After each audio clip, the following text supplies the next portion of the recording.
दोस्तों आप लोगों को यहां पर प्लांट की सेल का डायग्राम दिया हुआ है। आपको बोला गया है कि प्लांट की सेल यानी पादप की कोशिका में अगर कोई वेस्ट बनता है तो वो कहां पर आप लोगों को मिल सकता है बताओ।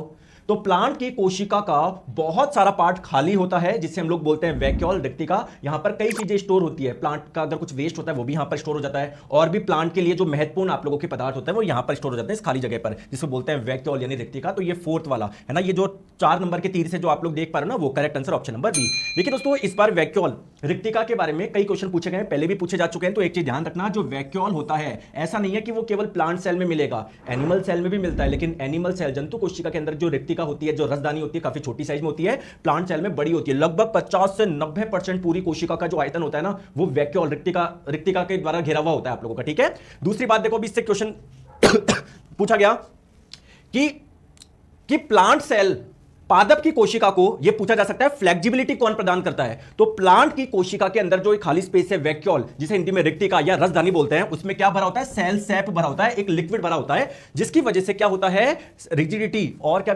सॉरी टर्जिडिटी और रिजिडिटी मिलती है, यानी कोशिका को क्या मिलती है, कठोरता आप लोगों को मिलती है। आगे बात समझ में। इस बार एलपी में पूछा गया कि प्लांट की कोशिका के अंदर जो वैक्यूल होता है, जो रिक्तिका होता है, उसमें कौन कौन से पदार्थ पाए जाते हैं, या प्लांट कौन से पदार्थ अपने वैक्यूल यानी रिक्तिका में संग्रहित करता है। दोस्तों ध्यान रखना, अमीनो एसिड करता है, शुगर जिसे हिंदी में हम लोग शर्करा बोलते हैं वो करता है, ठीक है, कुछ आप लोगों का प्रोटीन करता है, और वेरियस ऑर्गेनिक एसिड यानी अलग अलग कार्बनिक अम्ल भी इसमें स्टोर करता है। ये क्वेश्चन पूछा गया, ध्यान रखिएगा।